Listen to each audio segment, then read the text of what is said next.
Hi ನಮಸ್ತೆ ಎಲ್ಲರಿಗೂ welcome back to my channel.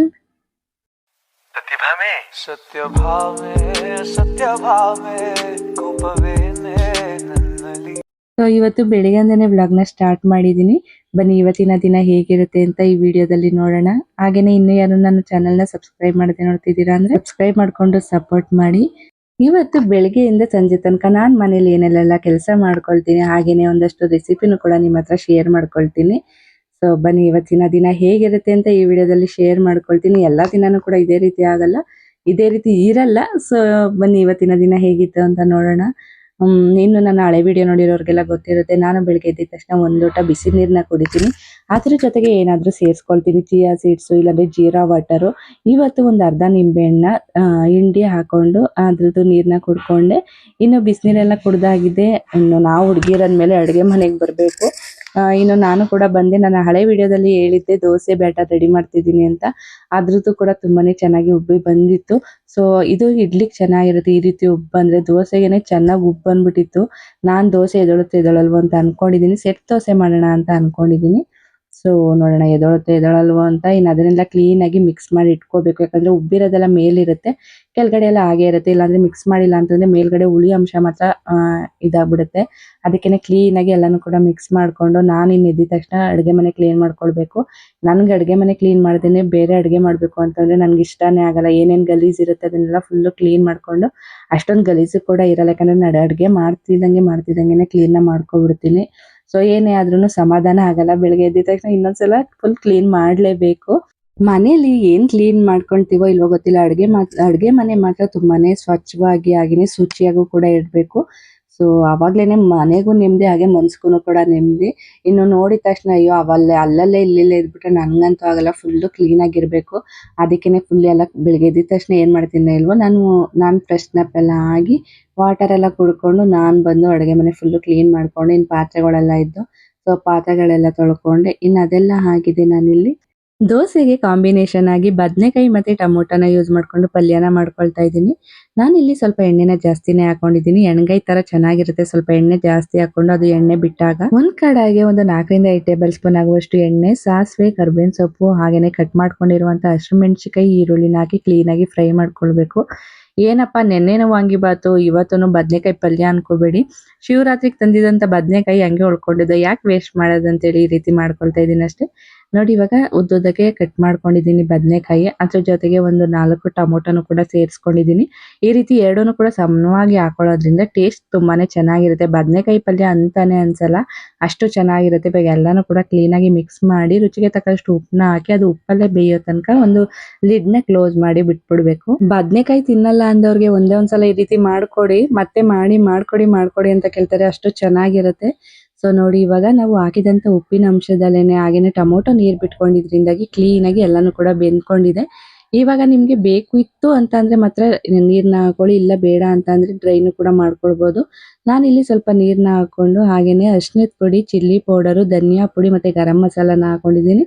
2 ರಿಂದ 3 ಟೇಬಲ್ ಸ್ಪೂನ್ ಧನಿಯಾ ಪುಡಿನ ಹಾಕೊಂಡು ಕ್ಲೀನ್ ಆಗಿ ಫ್ರೈ ಮಾಡ್ಕೊಳ್ಬೇಕು. ಇವಾಗ ನೋಡಿ ಇವಾಗ ಚೆನ್ನಾಗಿ ಕುದೀತಿದೆ, ಅದು ಎಣ್ಣೆ ಬಿಡೋ ತನಕ ಕ್ಲೀನ್ ಆಗಿ ಫ್ರೈ ಮಾಡ್ಕೊಂಡು ಮೇಲ್ಗಡೆ ಇವಾಗ ಕೊತ್ತಂಬರಿ ಸೊಪ್ಪು ಮತ್ತೆ ತುರಿದಿರುವಂತ ಕಾಯಿನ ಹಾಕೊಂಡು ಒಂದ್ಸಲ ಎಲ್ಲಾನು ಕೂಡ ಮಿಕ್ಸ್ ಮಾಡ್ಕೊಂಡು ಕ್ಲೀನ್ ಆಗಿ ಬೇಯಿಸ್ಕೊಂಡ್ರೆ ಸಖತ್ ಟೇಸ್ಟಿ ಆಗಿರುವಂತ ಬದನೆಕಾಯಿ ಪಲ್ಯ ರೆಡಿ ಆಗುತ್ತೆ. ಸೊ ತುಂಬಾನೇ ಚೆನ್ನಾಗಿರುತ್ತೆ. ನೀವು ಟೇಸ್ಟ್ ಕೂಡ ನೋಡಿ ಹೆಚ್ಚು ಕಮ್ಮಿ ಹಾಕೊಳ್ಬಹುದು. ಸ್ವಲ್ಪ ಉಪ್ಪು ಕಮ್ಮಿ ಇದೆ ಅಷ್ಟೇ. ಸೊ ಅದಕ್ಕೆ ನಾನು ಇಲ್ಲಿ ಸ್ವಲ್ಪ ಪುಡಿ ಉಪ್ಪನ್ನ ಸೇರಿಸ್ಕೊಳ್ತಾ ಇದ್ದೀನಿ. ಬೇಗನೂ ಕೂಡ ಆಗ್ಬಿಡುತ್ತೆ, ಯಾಕಂದ್ರೆ ಬದನೆಕಾಯಿ ಜಾಸ್ತಿ ಟೈಮ್ ತಗೊಳ್ಳಲ್ಲ ಬೇಯಕ್ಕೆ, ಬೇಗನೂ ಕೂಡ ಬೆಂದೋಗುತ್ತೆ. ಸೊ ಪೂರಿ, ಚಪಾತಿ, ಅದ್ರಲ್ಲೂ ಅಕ್ಕಿ ರೊಟ್ಟಿ ಜೊತೆ ಅಂತೂ ಸಖತ್ತಾಗಿರುತ್ತೆ. ನಾನಿಲ್ಲಿ ದೋಸೆ ಜೊತೆ ಮಾಡ್ಕೊಂಡಿದ್ದೀನಿ ಅಷ್ಟೇ. ನೋಡಿ ಇಲ್ಲಿ ನಾನು ಕಡಾಯಿನ ಇಟ್ಕೊಂಡು ಹೆಂಗ್ ಬರುತ್ತೋ ಏನೋ ಅನ್ಕೊಂಡ್ವಿ, ಬಟ್ ಸೆಟ್ ದೋಸೆಗೆ ತುಂಬಾನೇ ಚೆನ್ನಾಗಿ ಬಂತು. ಸೆಟ್ ದೋಸೆ ಇನ್ನು ಚಿಕ್ಕದಾಗಿ ಹಾಕೊಂತಾರೆ, ಫುಲ್ಲು ಮಂದಕ್ಕೆ. ನನ್ಗೆ ಅಷ್ಟು ಇಷ್ಟ ಆಗಲ್ಲ, ಇಷ್ಟಿದ್ರೆ ಅಡ್ಜಸ್ಟ್ ಆಗುತ್ತೆ. ಇನ್ನು ಅದ್ರ ಮೇಲೆ ಪೂರ್ತಿ ಸಣ್ಣದಾಗಿ ಕಟ್ ಮಾಡ್ಕೊಂಡಿರುವಂತ ಈರುಳ್ಳಿ ಮತ್ತೆ ಕೊತ್ತಂಬರಿ ಸೊಪ್ಪು, ಮೇಲ್ಗಡೆ ಸ್ವಲ್ಪ ಎಣ್ಣೆನ ಹಾಕೊಂಡು ಹಾಗೇನೆ ನಾನು ಬೆಣ್ಣೆನ ಹಾಕೊಂಡಿದ್ದೆ, ಸಖತ್ತಾಗಿತ್ತು. ಇದ್ರ ಜೊತೆಗೆ ನೀವು ಕ್ಯಾರೆಟ್ ಏನಾದ್ರೂ ಬೇಕಾದ್ರೆ ಕ್ಯಾರೆಟ್ ತುರಿದು ಕೂಡ ಹಾಕೊಂಡ್ರು ಚೆನ್ನಾಗಿರುತ್ತೆ. ಬಟ್ ನಾನು ಈ ರೀತಿ ಸಿಂಪಲ್ ಆಗೇನೆ ಮಾಡ್ಕೊಂಡೆ. ಮೇಲ್ಗಡೆ ಬೆಣ್ಣೆ ಹಾಕಿರೋದು ಅದಕ್ಕೂ ಹೆಂಗಿತ್ತು ಗೊತ್ತಾ, ದೋಸೆ ಒಳ್ಳೆ ಮುಟ್ಟಿದ್ರೆ ಸಾಕು ಕರ್ಗೋಗೋ ತರ ಇತ್ತು, ಅಷ್ಟು ಸಾಫ್ಟ್ ಆಗಿ ಸಖತ್ತಾಗಿತ್ತು. ಸೊ ನೋಡಿ ಇವಾಗ ಸೆಟ್ ದೋಸೆನೂ ಕೂಡ ರೆಡಿ ಆಯ್ತು, ಹಾಗೇನೆ ಬದನೆಕಾಯಿ ಪಲ್ಯನೂ ಕೂಡ ರೆಡಿ ಆಯ್ತು.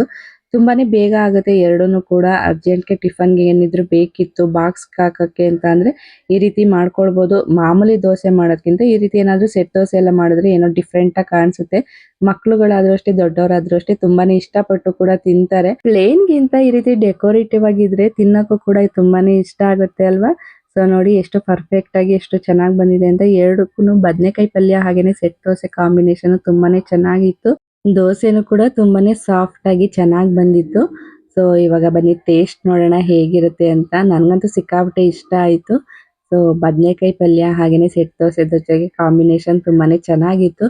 ಏನಪ್ಪ ಇವರು ಏನು ರೆಸಿಪಿ ಮಾಡಿದ್ರು ಸೂಪರ್ ಅಂತಾರೆ ಅಂತ ಅನ್ಕೊಳ್ಬೇಡಿ. ನಾನು ಮಾಡಿದ್ದು ನನಗೆ ಚೆನ್ನಾಗೇ ಇರುತ್ತೆ. ಸೊ ನನಗೆ ಅಂತಲ್ಲ ನಮ್ಮ ಮನೆಯವ್ರು ಎಲ್ಲರೂ ಕೂಡ ನಾನು ಮಾಡೋ ಅಡುಗೆ ಅಂದರೆ ತುಂಬಾನೇ ಇಷ್ಟಪಡ್ತಾರೆ. ಸೊ ಅದಕ್ಕಷ್ಟೇ ನಾನು ಎಲ್ಲನೂ ಕೂಡ ತುಂಬಾನೇ ಚೆನ್ನಾಗಿದೆ ಅಂತಲೇ ಹೇಳ್ಕೊಳ್ತೀನಿ.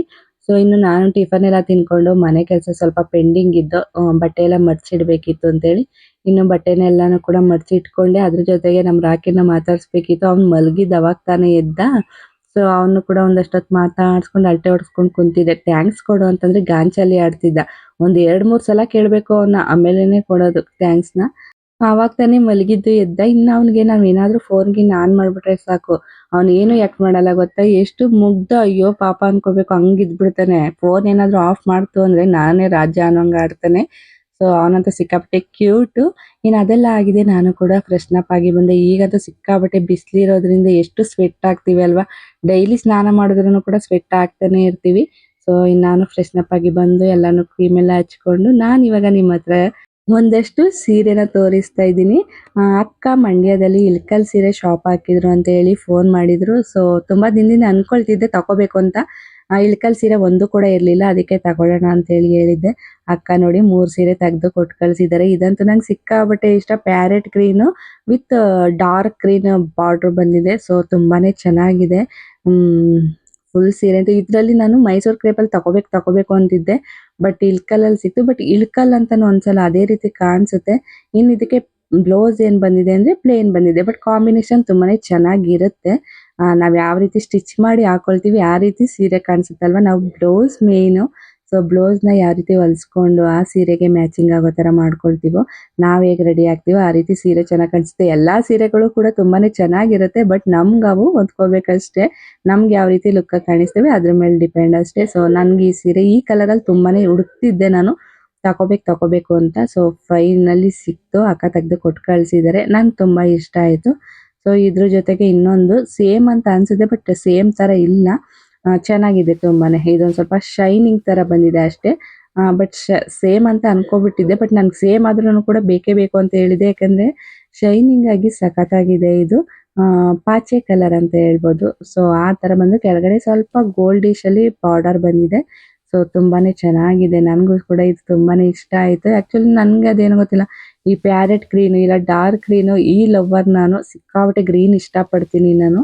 ಸೊ ನೋಡಿ ಇದು ಸೆರಗು ಈ ರೀತಿ ಬಂದಿದೆ. ಇದಕ್ಕೂ ಕೂಡ ಬ್ಲೌಸು ಸೇಮ್ ಬಂದಿದೆ. ಸೊ ನೋಡೋಣ ಯಾವ್ಯಾವ ರೀತಿ ಸ್ಟಿಚ್ ಮಾಡ್ಕೋಬೇಕು ಅಂತ ಇನ್ನೂ ಐಡಿಯಾ ಮಾಡಿಲ್ಲ. ಸೊ ಇನ್ನು ಇವನ್ನೆಲ್ಲ ಸ್ಟಿಚ್ ಮಾಡಿಸೋದ್ರಲ್ಲೇ ಇರೋದು. ಸೀರೆ ತಗೊಳ್ಬೋದು, ಈಗಂತೂ ಬ್ಲೌಸ್ ಹೊಲ್ಸೋಕ್ಕೆ ಆಗಲ್ಲ, ಅಷ್ಟು ಕಾಸ್ಟ್ಲಿ ಆಗಿಬಿಟ್ಟಿದೆ. ಸೊ ನನಗೂ ಕೂಡ ಈ ಸ್ಯಾರಿ ಇನ್ನೂ ಇಷ್ಟ ಆಯಿತು. ಇನ್ನು ಇದೆಲ್ಲ ಆಗಿದೆ. ಲಾಸ್ಟಲ್ಲಿ ಇಳ್ಕಲ್ ಸ್ಯಾರಿ ತೋರಿಸ್ತೀನಿ. ಅದು ಇವಾಗ ಇವೆಲ್ಲ ನಾರ್ಮಲ್ ಸ್ಯಾರಿ ಥರ ಆಗೋಯ್ತು. ಬಟ್ ಲಾಸ್ಟಲ್ಲಿ ಇಳ್ಕಲ್ ಸ್ಯಾರಿ ಇದೆ. ಶಿವು ಅಂತೂ ಏನು ಸ್ಯಾರಿ ತಗೊಂತೀಯ, ನನಗಂತೂ ಸೀರೆ ಅಂದರೆ ಸಿಕ್ಕಾಪಟ್ಟೆ ಹುಚ್ಚು. ನೋಡ್ತಿದ್ದಂಗೆ ನನಗೆ ಯಾವುದಾದ್ರೂ ಇಷ್ಟ ಆಗ್ಬಿಟ್ರೆ ನಂಗೆ ತಗೊಬಿಡ್ಬೇಕು ಆ ರೀತಿ. ನನಗಂತೂ ಸೀರೆ ಎಷ್ಟು ಕಲೆಕ್ಷನ್ ಇಟ್ಟಿದ್ದೀನೋ, ನಂಗೆ ಸಿಕ್ಕಾಪಟ್ಟೆ ಇಷ್ಟ ಸೀರೆ ಕಲೆಕ್ಷನ್ ಮಾಡೋದು ಅಂತ ಅಂದರೆ. ಅದರಲ್ಲೂ ಈ ರೀತಿ ಯಾವುದಾದ್ರೂ ಇರಲೇಬೇಕು. ಇಳ್ಕಲ್ ಸೀರೆ ನಮ್ಮ ಹತ್ರನೂ ಒಂದು ಇದೆ ಅಂತ ಇರಲೇಬೇಕು ಅಲ್ವಾ. ಸೊ ಅದಕ್ಕೆ ಈ ರೀತಿ ಇದನ್ನು ತಗೊಂಡೆ. ನೋಡಿ ಇದೆ ಇಳ್ಕಲ್ ಸೀರೆ. ನನ್ನ ಹತ್ರ ಇರೋದು ಇದೆ ಫಸ್ಟ್ ಇಳ್ಕಲ್ ಸೀರೆ. ಅದನ್ನು ನಾನು ಬೇಡ ಅಂದ್ಕೊಂಡೆ. ಬಟ್ ಶಿವನೇ ತುಂಬಾ ಇಷ್ಟಪಟ್ಟು ಇಲ್ಲ ತಗೋ, ಯಾವುದಾದ್ರೂ ಬೇಕಾಗತ್ತೆ, ಯಾವುದಾದ್ರೂ ಒಂದು ಫೋಟೋಶೂಟ್ ಏನಾದರೂ ಮಾಡಿಸಿದಾಗ ಚೆನ್ನಾಗಿರುತ್ತೆ ಅಂತ ಹೇಳಿದ್ರು. ಸರಿ ಅಂತ ಅಂದ್ಬಿಟ್ಟು ಇದ್ರಲ್ಲಿ ತಗೊಂಡೆ. ಇದನ್ನು ಗ್ರೀನೇ ನೋಡಿದ್ದೆ, ಬಟ್ ಎಲ್ಲನೂ ಗ್ರೀನೇ ಆಗಿಬಿಡುತ್ತೆ ಅಂದ್ಬಿಟ್ಟು ಈ ರೀತಿ ಮೆರೂನ್ ಆ್ಯಂಡ್ ಗೋಲ್ಡಿಶ್ ಬಾರ್ಡರಲ್ಲಿ ತಗೊಂಡಿದ್ದೀನಿ. ಸೊ ತುಂಬಾ ಚೆನ್ನಾಗಿದೆ ಇಳ್ಕಲ್ ಸೀರೆ ನೋಡಿ. ಹಾಗೆಯೇ ಗೋಲ್ಡಲ್ಲಿ ಬಟ್ ಸರ್ಕಲ್ಲಿ ಸ್ವಲ್ಪ ಪರ್ಪಲ್ ಕೂಡ ಬಂದಿದೆ. ಸೊ ತುಂಬಾ ಚೆನ್ನಾಗಿದೆ. ನನಗಂತೂ ಸಿಕ್ಕಾಪಟ್ಟೆ ಇಷ್ಟ ಆಯಿತು ಇಳ್ಕಲ್ ಸೀರೆ. ನನಗೆ ಈ ಮೂರಲ್ಲಿ ನಿಮ್ಗೆ ಯಾವ್ದು ಇಷ್ಟ ಆಯಿತು ಅಂತ ಕಮೆಂಟ್ ಸೆಕ್ಷನಲ್ಲಿ ತಿಳಿಸಿ. ನಾವು ಹುಡುಗಿರಂತೂ ಎಷ್ಟು ಸೀರೆ ಇದ್ರೂ ಕಮ್ಮಿನೇ ಅಲ್ವಾ, ತಗೊಳ್ತಾನೆ ಇರ್ತೀವಿ. ಅಯ್ಯೋ ಇವಾಗ ತಗೊಂಡಾಗ ಅನ್ನಿಸುತ್ತೆ, ಅಯ್ಯೋ ಮತ್ತೆ ಇನ್ನೊಂದ್ಸಲ ಸೀರೆ ಸುದ್ದಿಗೆ ಹೋಗೋದು ಬೇಡ ಕಣಪ್ಪ ಅಂತ. ಬಟ್ ಯಾರಾದರೂ ಒಂದು ಫೋನ್ ಮಾಡ್ಬಿಟ್ಟು ಇಲ್ಲ ಫೋಟೋಸ್ ಕಳಿಸ್ಬಿಟ್ಟು ಸೀರೆ ನೋಡು ಅಂದರೆ ಸಾಕು, ಹ್ಞೂ ನಮಗೂ ಒಂದು ಇರಲಿ ಅಂತ ಹೇಳ್ತೀವಿ. ಸೊ ನಾನಂತೂ ಹಿಂಗೇನೆ, ನೀವೆಲ್ಲರೂ ಕೂಡ ಹೀಗೇನಾ ಇಲ್ವಾ ಹೇಳಿ.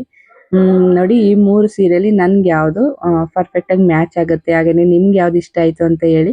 ನನಗಂತೂ ಅದು ಪ್ಯಾರೆಟ್ ಗ್ರೀನೇ ಜಾಸ್ತಿ ನನ್ನ ಫೇಸ್ ಚೆನ್ನಾಗಿ ಕಾಣಿಸ್ತಿದೆ ಅಲ್ವಾ. ಸೊ ಇನ್ನು ಅದನ್ನೆಲ್ಲ ನೋಡಿ ಅದನ್ನೆಲ್ಲ ಎತ್ತಿಕ್ಕಿ ಬಂದು ನೈಟಲ್ಲಿ ನುಗ್ಗೆ ಸೊಪ್ಪು ಉಪ್ಪು ಸಾಂಬಾರು ಮಾಡ್ಕೊಳ್ಳೋಣ ಅಂತೇಳಿ ಬಿಡಿಸ್ಕೊಳ್ತಾ ಇದ್ದೀನಿ. ಸೊ ನಮ್ಮ ಮನೇಲಂತೂ ವೀಕ್ಲಿ ಒನ್ಸ್ ಆದರೂ ನುಗ್ಗೆ ಸೊಪ್ಪು ಉಪ್ಪು ಸಾರು ಮಾಡ್ತಾನೆ ಇರ್ತೀವಿ. ನುಗ್ಗೆ ಸೊಪ್ಪು ನಮ್ಮ ಬಾಡಿಗೆ ತುಂಬಾನೇ ಒಳ್ಳೇದು. ಇವಾಗಂತೂ ಯಾರನ್ನ ನೋಡಿದ್ರು ಕ್ಯಾನ್ಸರ್ ಕಾಯಿಲೆ ಅಂತಾನೆ ಹೇಳ್ತಾರೆ. ಬಟ್ ಅದನ್ನ ನಿವಾರಣೆ ಮಾಡೋಕ್ಕೆ ಆಗಲ್ಲ, ಯಾಕಂದರೆ ಅದನ್ನ ನಿವಾರಣೆ ಮಾಡುವಂಥ ಯಾವುದೇ ರೀತಿಯಾದಂಥ ಔಷಧಿನ ಇನ್ನೂ ಕಂಡುಹಿಡ್ದಿಲ್ಲ. ಬಟ್ ನುಗ್ಗೆ ಸೊಪ್ಪಲ್ಲಿ ಆ್ಯಂಟಿ ಆಕ್ಸಿಡೆಂಟ್ಗಳು ಮತ್ತು ವಿಟಮಿನ್ ಸಿ ಜಾಸ್ತಿ ಇರೋದ್ರಿಂದ ಕ್ಯಾನ್ಸರ್ ಕಾಯಿಲೆಗೆ ಕಾರಣವಾಗುವಂಥ ಫ್ರೀ ರಾಡಿಕಲ್ಗಳನ್ನ ಕಡಿಮೆ ಮಾಡೋಕ್ಕೆ ತುಂಬಾ ಹೆಲ್ಪ್ ಮಾಡುತ್ತೆ. ಬಾಡಿ ಹೀಟ್ ಅಂತ ಸುಮಾರು ಜನ ತಿನ್ನಲ್ಲ, ಬಟ್ ವೀಕ್ಲಿ ಒನ್ಸ್ ತಿನ್ನೋದ್ರಿಂದ ಏನು ಕೂಡ ಪ್ರಾಬ್ಲಮ್ ಆಗಲ್ಲ. ನಮ್ಮ ಹಳ್ಳಿ ಕಡೆ ಅಂತೂ ಎಲ್ಲಾರ ಮನೆ ಹತ್ರನೂ ಕೂಡ ನುಗ್ಗೆ ಸೊಪ್ಪು ಮರ ಇದ್ದೇ ಇರುತ್ತೆ. ಸೊ ನಮ್ಮ ಮನೇಲಂತೂ ನೈಟಲ್ಲಿ ಉಪ್ಸಾರು ಮುದ್ದೆನೇ ಯಾವಾಗೂ ಕೂಡ, ಯಾಕಂದರೆ ಬೇಗ ಡೈಜೆಸ್ಟ್ ಕೂಡ ಆಗುತ್ತೆ, ಹೆಲ್ತ್ಗೂ ಕೂಡ ತುಂಬ ಒಳ್ಳೆಯದು. ಇನ್ನು ನೈಟ್ ಊಟಕ್ಕೆ ಉಪ್ಪು ಸಾಂಬಾರು ಹಾಗೆಯೇ ನುಗ್ಗೆ ಸೊಪ್ಪನ್ನ ಹಾಕೊಂಡು ಉಪ್ಸಾರು ಮುದ್ದೆನ ಮಾಡ್ಕೊಂಡಿದ್ದೆ. ಸೊ ಈ ವಿಡಿಯೋನ ಇಲ್ಲಿಗೆ ಎಂಡ್ ಮಾಡ್ತಾ ಇದ್ದೀನಿ. ಈ ವಿಡಿಯೋ ನಿಮಗೂ ಕೂಡ ಇಷ್ಟ ಆಗಿರುತ್ತೆ ಅಂತ ಅಂದ್ಕೊಂಡಿದ್ದೀನಿ. ವಿಡಿಯೋ ಇಷ್ಟ ಆದರೆ ವಿಡಿಯೋಗೆ ಒಂದು ಲೈಕ್ ಮಾಡಿ, ಹಾಗೆಯೇ ಸಬ್ಸ್ಕ್ರೈಬ್ ಮಾಡಿಕೊಂಡು ಸಪೋರ್ಟ್ ಮಾಡಿ. ಮತ್ತೊಂದು ಬ್ಲಾಗಲ್ಲಿ ಸಿಗ್ತೀನಿ. ಬಾಯ್, ಥ್ಯಾಂಕ್ ಯು. ಮತ್ತೆ ಭೇಟಿಯಾಗೋಣ. ನಮಸ್ಕಾರ.